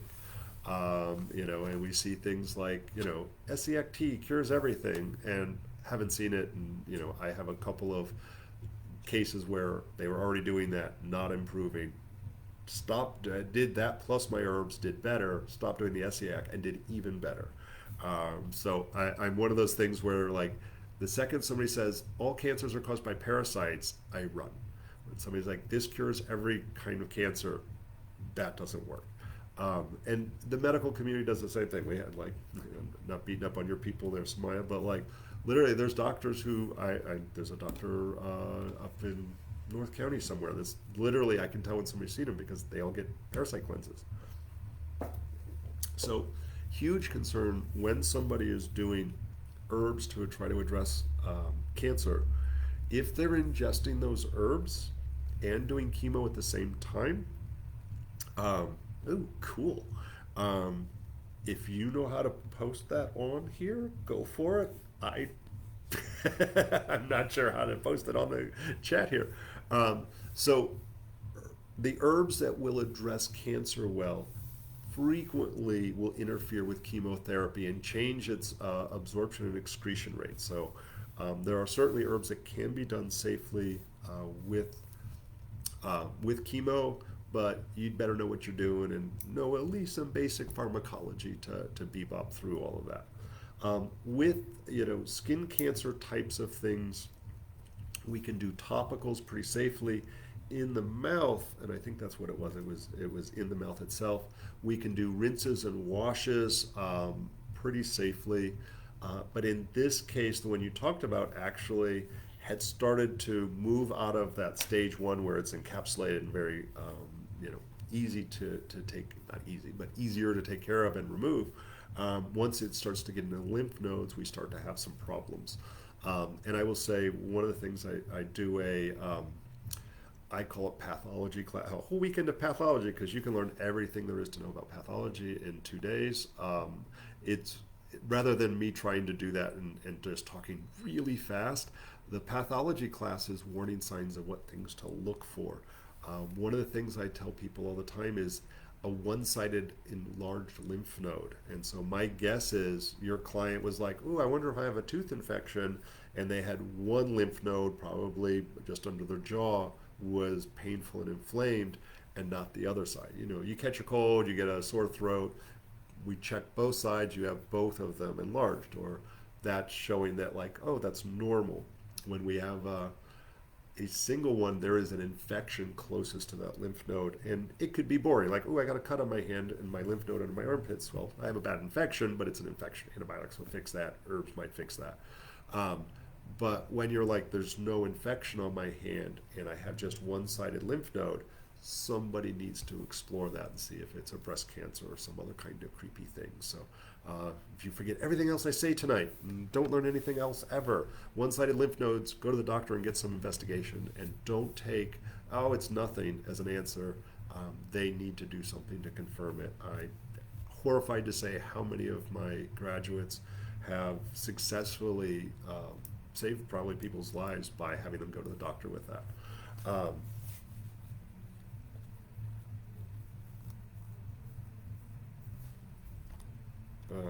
So let's, Rash broken on her stomach. Oh, wild. All right, Maureen, we'll throw that one on the list here. Biotics,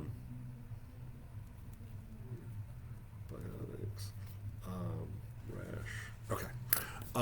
So I would do a rinse in a case like that. And again, you know, compliance of the client is going to be really important. If they're not doing chemo, in a case of an oral cancer, you could use some stronger herbs internally as well.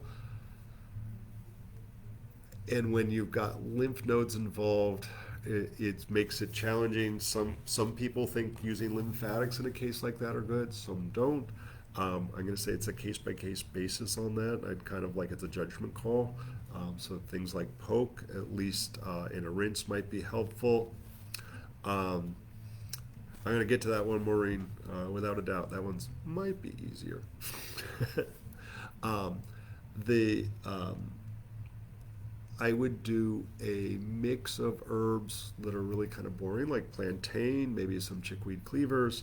But I also, as a topical, I love, why do I always blank on the name? A creosote bush that grows in the Southwest. It's right there. I really like chaparral, there we go. I really like chaparral as a topical for things like that. And it's one of the, like, it's funny, I frequently like poo-poo echinacea. Echinacea might actually be appropriate to get in a case like that. If they're doing, you know, obviously surgery would be good to get that. If they're able to isolate that tumor and remove it, that's always a good choice. Chemo will depend. Certainly, many possible reasons. Smoker or dipping is a common reasons for oral cancers. That can even include secondhand smoke. So obviously stop. And if it's secondhand smoke, minimize their exposure as best they're able to. And I would say I consider vaping the same as smoking. I know opinions vary. Chew is always bad unless it's herbal chew for their cancer. You can also do a lot to prep somebody for surgery. And so using topicals, it's funny, we have a tooth infection formula here. I don't even remember what all's in there. Where if somebody's like, it's 2 weeks before I can get to the dentist and get my tooth pulled, we'll literally have them take a little pinch and just dip it, like, you know, and walk around with a little chew in their mouth. And as long as they can leave it in there, the better. And I've had people literally, it just pulls their infection away.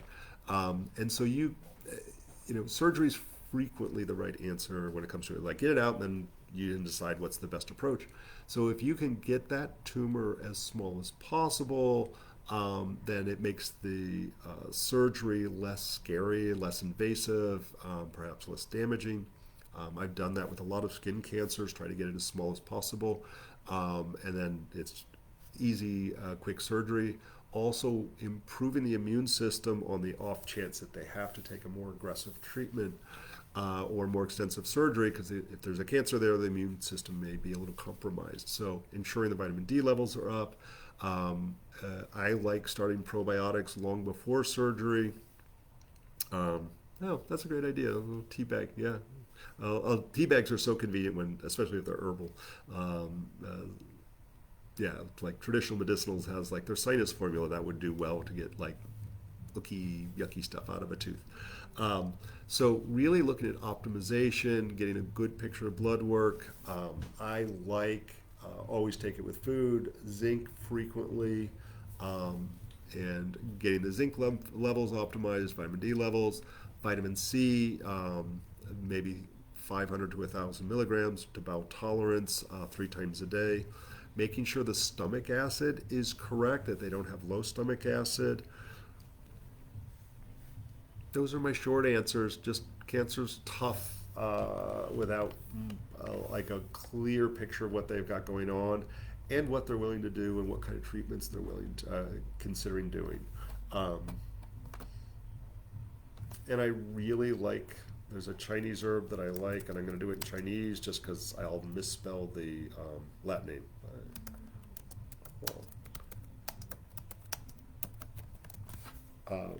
There's, depending on how old an article you read, will determine what Latin name they give you for that. All I say is it's not oleander they're suggesting. It's a word that looks like it at first glance. So make sure you get the right stuff, and that can be used topically as a wash or internally. All right.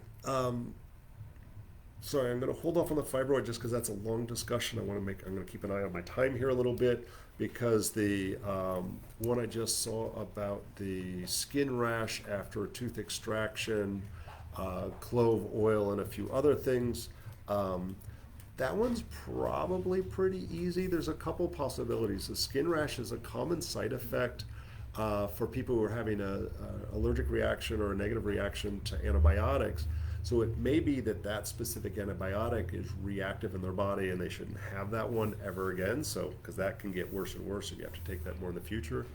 It could also be that they take antibiotics, they get some sort of candida or gut dysbiosis where the good bacteria is out of whack with the bad bacteria, and especially if somebody was overconsumed sugars, refined carbohydrates, if they had a little bit of skin rashy stuff, if they were overweight and had folds in the skin, that could have just like pushed it over the edge a little bit, that they get kind of an outbreak of all of that. That could have, like, literally from the way you described it, like, it could have been an allergic reaction to the medication, or it could have been just the gut dysbiosis and it showed up on the skin. Good bacteria, probiotic, would be my starting point on that. I think everybody should do that. I take it, recommend people take it with their antibiotics. Opinions vary, but at least follow it up. And there's many different probiotics out there. Everybody has their opinion of which one is best. Of course, I'm right, and everybody else is wrong. No, I'm just kidding. There's been some research out there that actually even says that, like, even a bad probiotics is still good. So get the best one you can afford or you have access to. I actually encourage people to rotate through a couple of brands, especially if they've done, like, it's frightening to me that people still do, they'll have bad acne, the doctor will prescribe, like, antibiotics for a couple of years. That's rough to recover from, but there are reasons why people do a lot of antibiotics, and so changing probiotics every bottle or two can be really helpful. I actually encourage people to do it longer than is perhaps necessary.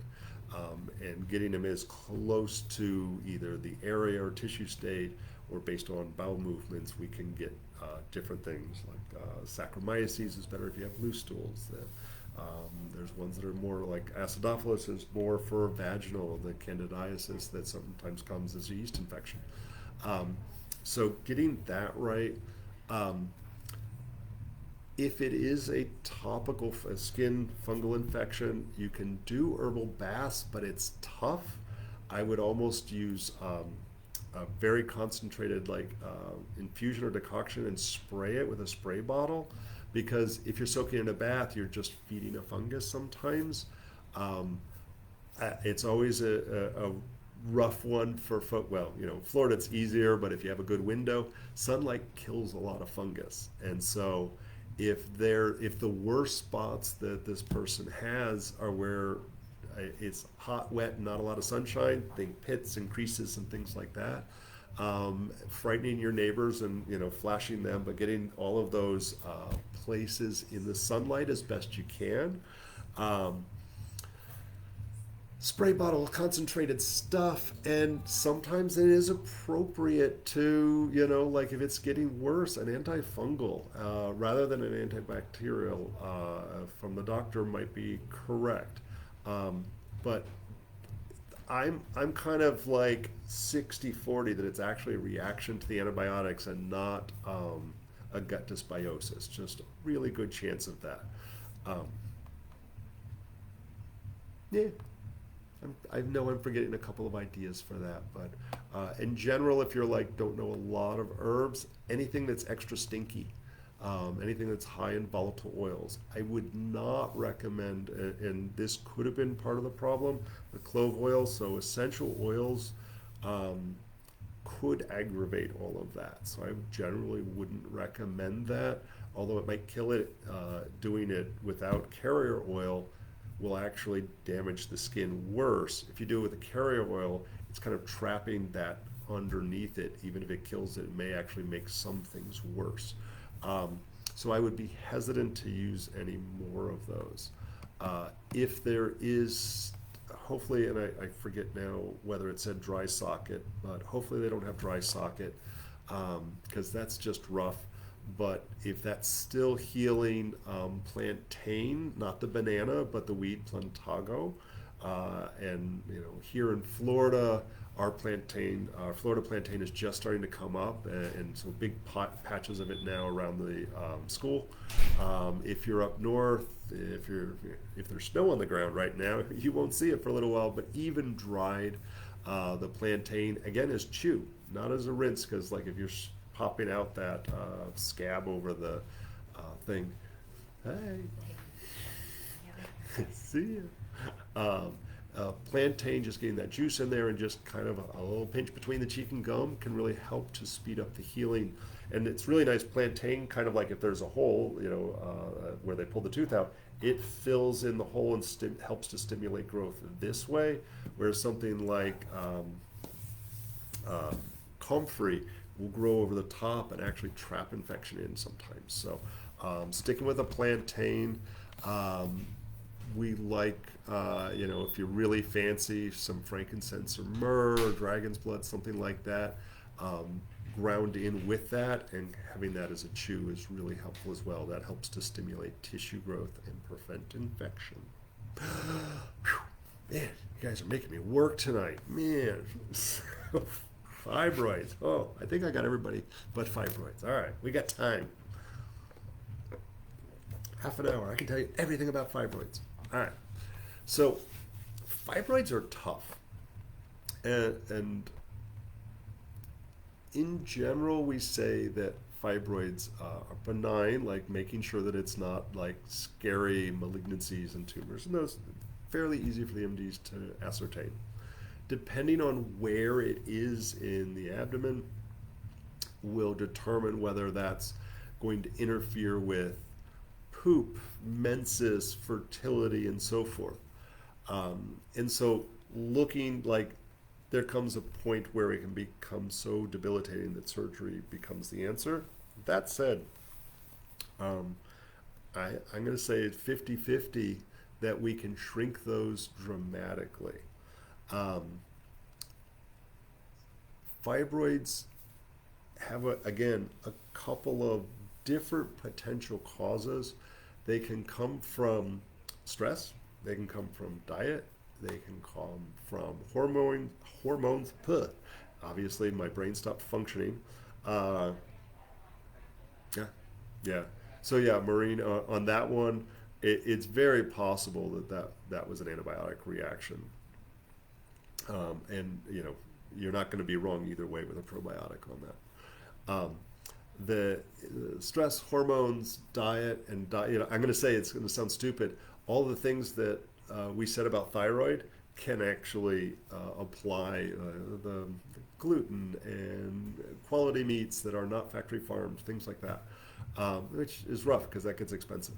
Um, the hormones, so we see a lot of fibroids start to pop up right around perimenopause, is kind of common. It can come from surgery, so any kind of abdominal surgeries. Those are my biggies. That's all I can think of off the top of my head. From an energetic Chinese standpoint, we talk about phlegm, and phlegm comes from usually diet. It can come from other reasons, but diet has the greatest impact on phlegm. Um, and chi stagnation, stress, is usually how that manifests. So a lack of exercise or stress, and those sometimes go hand in hand. And occasionally blood stagnation, when it's fixed stabbing pain, and there's oftentimes a purple color associated with it. Those tend to be more the uh, things like endometriosis, which creates a chocolate cyst, which different from a fibroid, but there's sometimes a relationship to those. And so those are more painful, and tend to be not as big, but has just as many dysfunctions associated with it. So if we see it changing size throughout the cycle, it's obviously a hormonal one. If it seems random, it's either a stress or a food-related one. Um, Obviously, trying to ascertain the root cause of it can have a big impact. Um, the Chinese, we tend to, one of our more common ones to go to, there's a number of formulas that we look at, but a favorite is, it's Guizhou. Oops. It helps also if I can spell right. For sure. Where's your Fuling Tong, which is cinnamon emporia formula? We use that for everything from PCOS, polycystic ovarian syndrome, which we've talked about, I don't know, I think like 2 months ago or something, to fibroids. There's more aggressive ones that we can get a little and go after it. Acupuncture sometimes is helpful, especially if it's stress related. I found diet has a huge impact on it. Gluten leading the parade. From a Western perspective, a lot of times I'll certainly look at phlegm reducing herbs, but because it's frequently hormone related, that perimenopausal kind of thing, I really like to usually start with a nice gentle category called alternatives. And there's arguments, put 3 herbalists in a room and you'll have 5 arguments. I forget whether Rosemary Gladstar or David Winston, I'm quoting them on that one. I thought it was hilarious because it's so freaking true. We all have very strong opinions, especially after we've done this for a day or two. But the alternatives and really boring things like red clover. And so it's so funny. It's kind of like a tropho restorative, which sounds even cooler than alternative, but not really the same thing. But the alternatives, red clover would probably lead the parade on that. If we know there's a hormonal imbalance, so I find it's usually too much of a hormone rather than not enough, but sometimes we can find an estrogen excess and a progesterone deficiency, in which case we can use things like DIM, D-I-M, which is a fancy extract from broccoli sprouts, and it's hard to get enough broccoli sprouts in you. I'm sure it's doable. The DIM you can buy as a supplement that helps to reduce some of the excess estrogens. You can get some over-the-counter progesterone creams that seem to be beneficial.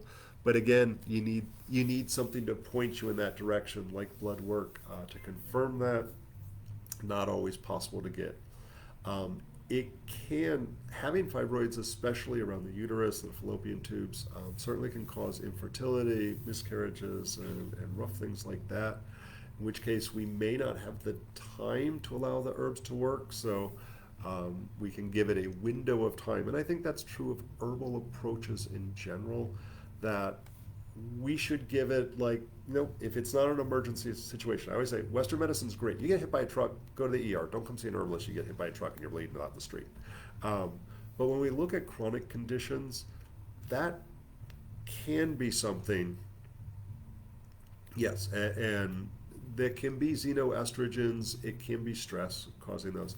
But if something like a fibroid is causing like dangerously heavy menstrual bleeding, or really dangerous cramps, or urinary incontinence, are all things that can cause. It can cause constipation because it's literally blocking part of the colon, depending on where it is. You have a window of opportunity to fix it with herbs, and that you can decide it's 6 months, you can decide it's a year, you can decide it's 10 years, whatever you want. But I would say like 6 months to a year, if we're not seeing a progression and it's shrinking and becoming less dysfunctional for whatever that issue is, at some point you have to go, is this causing me harm? Is my best choice to go and get surgery? And it could be also, just like some doctors are really great and some should not be allowed to carve the turkey at Thanksgiving. There's really good herbalists, there's really bad herbalists, and some herbalists have a specialty within the realm. And so seeing somebody who, I would argue, for a fibroid affecting the gynecological system, seeing a woman who specializes in it, not to say that I don't work on fibroids, but the reality is mine's based on what I read or was taught and my experience working on people, but I don't have a uterus, so how can I truly understand the nature of some of that? I do my very best, but somebody with the same kind of experience and training who actually has the same reproductive parts is likely to have some unique insight that I may not have. So I do encourage people to find the right practitioner. And so you could even say 6 months with practitioner herbalist A, and if they're not having good success, have a fallback and give them a 6 months, and then if there's zero change, you might, we're missing something, we're not having success, so it might be time to consider having a fibroid removed. But that's going to have side effects. Anytime we have abdominal surgery, especially for women, the use that for infertility is a very common, like they're just going to do a partial or total hysterectomy if they're in there. So you get a lot of the fibers from that fibroid will get wrapped around part of that reproductive system. Not uncommon to get pelvic floor issues afterwards, that there's urinary incontinence, bladder prolapse. Well, if they take a uterus, I guess you can't have a uterine prolapse, but bad things can happen. So I am a fan of avoiding at all costs any abdominal surgery, but sometimes you got to do what you got to do. If it's causing more severe issues than the surgery, even in the worst case scenario, then we have to consider that after giving the alternative means a fair shake, and know that there are many approaches and no single approach is right. For me, when I'm talking about find an herbalist, the American Herbalist Guild is a great place to find a good herbalist. They're the RH after my name, the registered herbalist, is a set of criteria that it doesn't mean you had to go through a particular program. It wasn't like you were only, there's terms like master herbalist that are tossed around that for $50, you can be a master herbalist by Monday if you take some online stuff. So looking at a core set of curriculum and a diagnostic system. It doesn't matter what the diagnostic system is for the American Herbalist Guild. And they were like, this is what an herbalist ought to know. A system, some basic Western sciences, some plant stuff. Some people use Western medicine and more herbal functional medicine. Some people take it energetic, and it can be Western, Chinese, First Nation people. There's many ways to approach it, and a lot of herbalists take this very eclectic mix. Ayurvedic, can't forget you. So when you see that RH, they've gone through these core basic understanding of stuff. So, they probably know how to read blood work. They probably can recommend what tests you should go and see. And whatever system of understanding the imbalances of the body will help try to do that.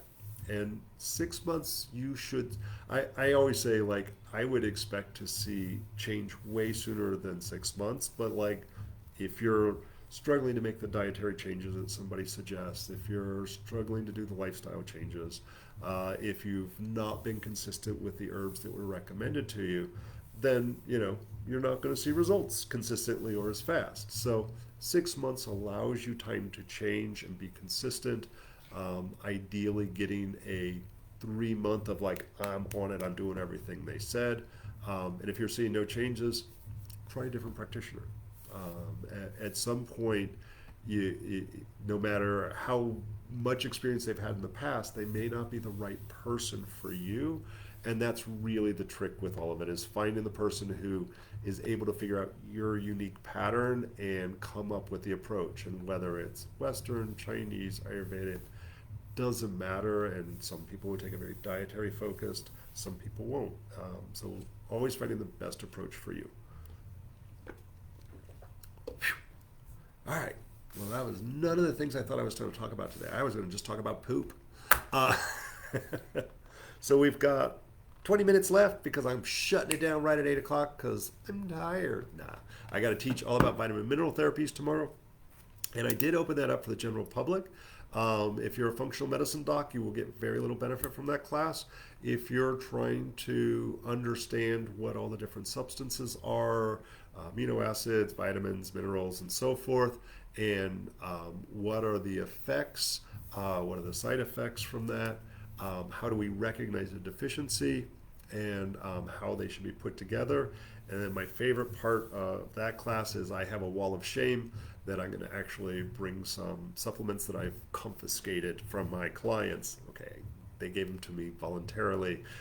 That class isn't on the schedule. Thank you for reminding me of that, Samaya. So we'll actually do it. Everybody will get a bottle of some nasty thing I got from the local drugstore to look at what does quality look like on the label. So a little quality control practice with that. And time allowing, because we dabble on it in another section in the herb school, but I'm going to try to talk about nightshades because those are frequently showing up in our supplementation and in our diet, and also latex sensitivity, which I find is a growing issue, and there's not a lot of information, so I'm trying to put that together. Time allowing on Sunday, I'm going to cover that. So any of y'all get a wild hair and want to jump into that class, you can register online. I opened it up to the public. And that's one that I think super appropriate to do online. If you're like, yeah, I live in Toledo, you can take that class. You're not missing tons from being in person. And I take it, again, the way I teach most of my classes are very practical. I'm not going to vomit biochemistry at you. Actually, I have a couple slides about what I think of some of the depth and breadth of functional medicine. I think at some point we delude ourselves into thinking we understand that the way we pretend. So I'll try to resist my soapbox a little bit. You know what I didn't see on the schedule, and it's probably coming out, and I totally forgot I added it to the schedule. And so I'm going to mention it, and then I'll talk shit. I mean poop. One of my students pointed out, like, I do about 5 conferences a year, and I lecture at most of them, and I really enjoy going to conferences. I love talking, and I love teaching. I always try to take a very unique approach and bring a new perspective, or try to create a blending of systems. You know, everybody thinks, oh, Bob just does Chinese medicine and acupuncture. I was like, no, no, I was a Western herbalist. I was a bioregional tropical medicine herbalist long before I was an acupuncturist. But there's some really great ideas and concepts that exist in Chinese medicine, and so I try to raise the bar for the Western herbalists to bring in some things that are traditional in cultures but have been lost over the millennia. So I always try to come up with these really cool ideas, and somebody's like, I tell my students, and they're like, "Why don't we get that class?" And I was like, although they get snippets of it, like my energetics and prescription meds and things like that, but too often they don't actually get that class unless they come to the conference. And so she was like, well, why don't you do a weekend of all of those cool things? So I actually have a weekend coming up. I want to say it's in February or March that it's my only weekend free I have in the next 8 months, where I did a series of 4 of those presentations I've given at conferences that you can either get the entire weekend, or if you're just like, I just want that one class, you can sign up for just the one class, that we priced it out differently, such depending on what you wanted to do. And one of let's see what I chose. I chose poop. That I gave at the AHG conference last year was What Does Our Poop Tell Us? That I think was well received, and had many, many poop jokes in it, and lots of poop emojis.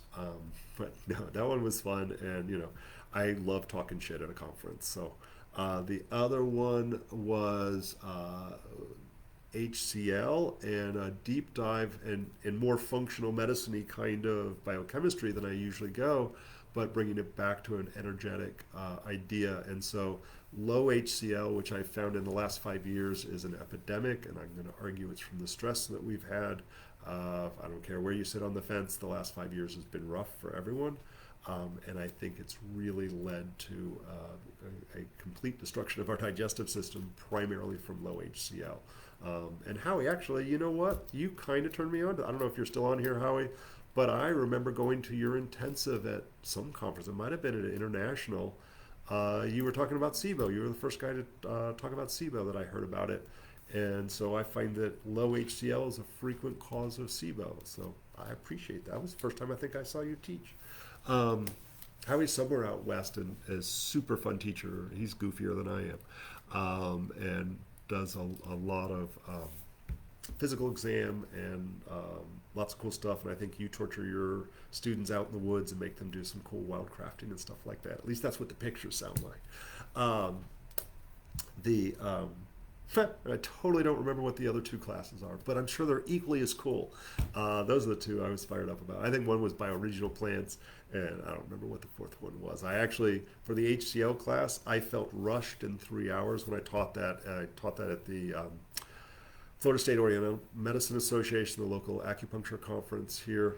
I felt rushed in 3 hours, so I actually started a little early for that class and stayed a little late so that I can do it justice, because I had a lot of information about sympathetic parasympathetic system and everything from digestive bitters to HCl, how we take them, and a little of the biochemistry background of all of that, and how we can ascertain whether it's a high acid or low acid or hiatal hernia. And I'll show you kind of a self-care for hiatal hernias in that one as well. Let's talk poop.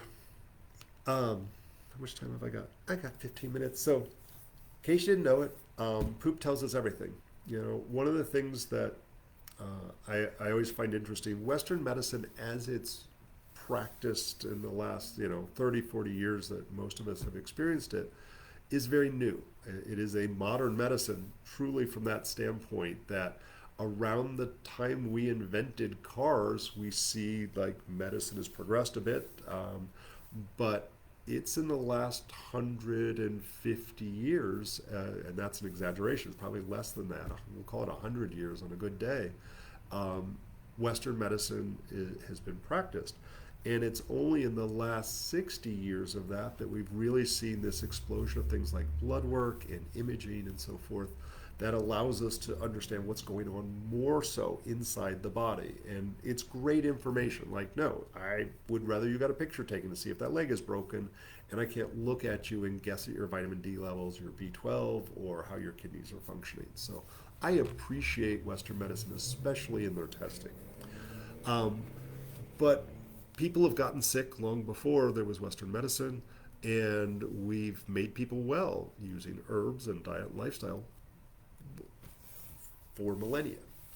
And the way every traditional culture, and whatever group of humans, whatever part of the world you lived in, there was an energetic diagnostic system and an herbal system, herbal formulation system, and they had a way of understanding the nature of illness and the nature of herbs and matching those up in the most simple concepts. If you're running hot, we're going to give you some cold herbs. If you're running dry, we give you some wet herbs. If you're wet, we give you some dry herbs. And that's an oversimplification of energetics, but every culture does that. They just use different funny words to say it. There's so many similarities between all of our traditional culture systems of doing medicine.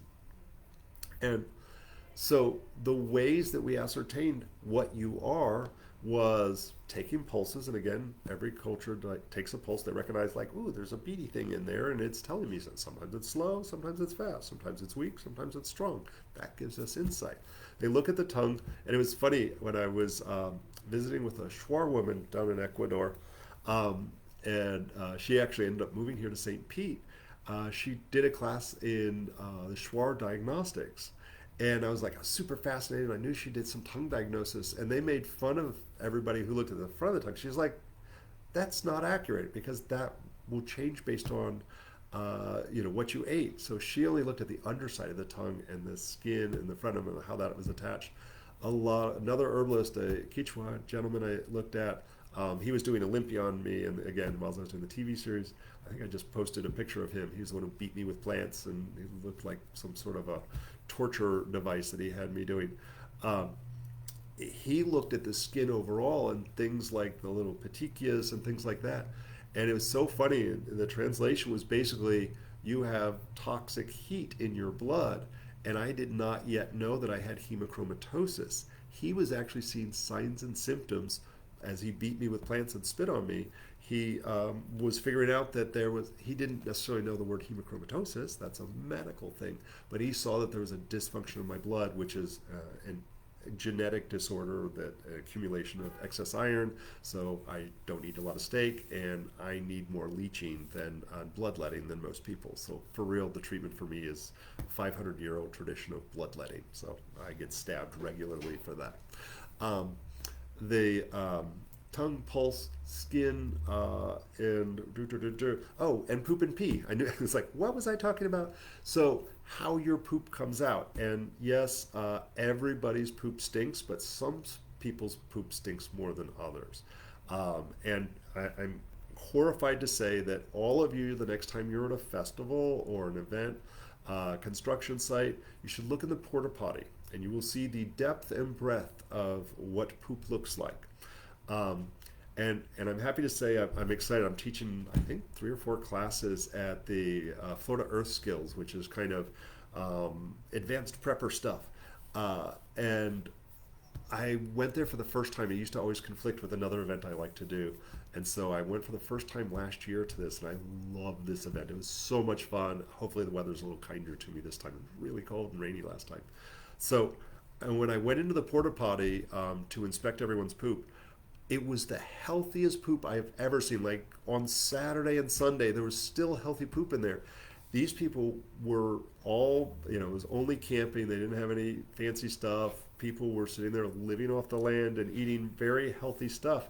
And so it was like the porta potties weren't smelly. They had perfect S-shaped logs that were smooth brown in color. No undigested food. Yeah, I really did look, for real. Herbalists are weird. And so, like, you go to a music festival, you're like holding your breath, putting like Tiger Balm under your nose so you don't die in the process. So the smellier your poop is, the more heat you have in the body. It's literally like you left something out in the sun for too long. Of course, my poop doesn't stink because I tend towards cold. So my poop feels like it's been refrigerated some of the time. There is so much from both undigested food, which should not be, to rabbit pellets, is how I refer to it as a tense or liver cheese stagnation, stress, to scary things that are potentially signs of cancer and so forth, where we need to get it checked out. Um, and we can start to discuss things like eating beets, so you see what your transit time is for mouth to toilet bowl. There's so many fun things that we can say about poop. And from an energetic standpoint, as well as a physical medicine standpoint, uh, there is so much to talk about that I can kind of cover it in the 3 hours that I've allotted for that. And Of course, as part of that, we got to discuss the Bristol stool chart. I have one client who's an amazing gentleman who I see about every 4 or 5 weeks, and he brings me in his daily poop chart based on the Bristol stool chart. Yes, you can Google that and figure it out. There is literally, I could, yes. Um, oh, yes. Poop test for blood occult. Now we have, as long as you've never been diagnosed with colon cancer, we've got a poop test to see if you have colon cancer. We can test for actual parasites in the bowels. If you've got a pet, you've either scooped that poop out and made a comment, or if you're picking up after your puppy dog, you've noticed that sometimes you're challenged by picking it up. Sometimes it's loose, sometimes it's constipated. Like, there's so much information in the poop. Pee is kind of the same thing. The frequency, the cloudiness, the dark yellowness to the clear, copious, smooth. The There's so many things that we should be asking about poop. Um, oh, yeah, black poop would be bad. So, black poop can come from iron, really crappy iron supplements, RR, and it can come from Pepto Bismol. But when we see black in the stool, there's always a concern that there's some sort of bleeding from the stomach or the small intestine or further up the large intestine colon. Fresh red blood shouldn't be ignored, but is likely a hemorrhoid or something like that. But either way should be investigated. Black poop is like, warning, warning, danger, Will Robinson. All right, no worrying. Most of you don't understand Will Robinson. Uh, but yeah, asking questions about poop. And I think as an herbalist, it's one of the harder things. Like, I just finished the diagnostics class for my Chinese new students, and there's so many questions we can ask, and so many that we have to ask. And I consider poop is, I always say it's like, whatever your main complaint is, tongue, pulse, and poop. Without that, we can't figure anything out. And yeah, sure, you can get away with not taking the pulse if you're doing an online thing. Um, the reality is, I'll send my students back in the room. If you don't come back with the chief complaint in tongue, pulse, and poop, I can't even comment. I can't even pretend. But it's hard. You meet a total stranger for the first time, and we ask them all of these questions, and really, like, tell me about your menses. Is there clots? Lots of clots? Are they bigger than a quarter? Smaller than a quarter? PMS? How many days? How much blood? If we're asking about the urine, how many times a night do you get up? Is it appropriate for the amount of water? Is there any colors, any odors, any pain? And when it comes to the poop, it's like undigested food, frequency. Are you taking stool softeners? Like, oh, the list just goes on. Do we need to evacuate the building after you poop? Are you clogging up the toilet? No, okay, we don't have to ask all those. But most of those were really important. And those give us so much insight and can help us decide, when we're looking at the complexity of a person who's adult age with a complex chronic problems, potential medications, sometimes there's two questions. Is food and water going in? Is poop and pee coming out? In which case the outcomes are likely to be good. If any of those things fail, you may not be successful in surviving. But frequently, the first thing we do is ensure that the poop is moving every day, that can have the biggest impact on somebody's health. And sometimes the easier thing to fix, not always. I know, Gray, you have a complex client that's super challenging, and we're trying to find, I've been helping her try to find the magic bullet, not, oh yeah, sticky poop. Sticky, smelly poop is usually heat with phlegm. All right, it's 7:57, and I'm not on a jet plane, so this is Bob Linde from the Tradition School of Herbal Studies and Acupuncture and Herbal Therapies in sunny St. Petersburg, Florida. Join us next month, same bat time, same bat channel. We will do this again on the last Friday of every month until I get really sick and tired of it or people stop showing up. I'm always online doing it. If I don't have a conflicting class, we'll do that in person for the one or two brave souls who show up to the classroom. If you would like to check out any of our classes, check out traditionsherbschool.com and see all the cool classes. And if you have any questions, you can call or email traditionsherbschool@gmail. If you'd be interested in seeing any of the awesome folks here at our clinic, acuherbals.com, and you can find out how to get on the schedule. I generally don't take clients unless you have something really weird like chronic hiccups or cancer, mainly because I want to make sure that I have time to help all of the awesome people that I'm currently working on. And see you next month if I don't see you sooner. Good night. And you can listen to the recording on YouTube. Yes, Traditions School of Herbal Studies on YouTube. I will place the recording tonight or tomorrow at the latest. Good night, all. Stay warm, stay dry. Eat your herbies. Eat some food. Good night. How do I end this thing? Ha ha.